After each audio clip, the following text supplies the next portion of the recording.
Hey friends, today we are going to do something new with this painting, and the material which we require are sandpaper, texture white, acrylic color and few brushes.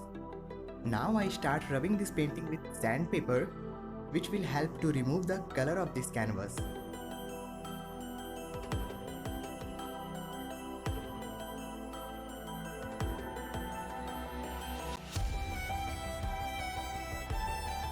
As it has been completed, we will apply 2 layers of texture white. If you don't have, you can also apply gesso.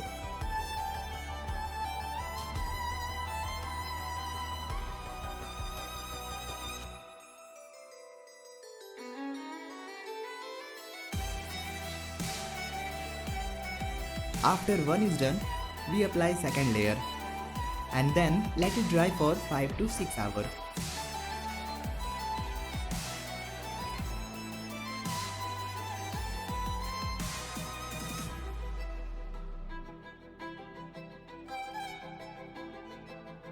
Today I select a simple and beautiful theme for this canvas, which is melting candle on hand. So let's start with the coloring. First of all, I paint the background with black color, and when it completed, we will color the hand and candle too. In this way, you can reuse your old and ruined canvas and can also give it a new look. And trust me, this is the easiest and simplest way to reuse your canvas. So you all stay with us because you guys are going to be shocked after seeing the last result.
As you guys can see, our painting has been completed. So comment below and tell us whether you like the earlier painting more or the new one.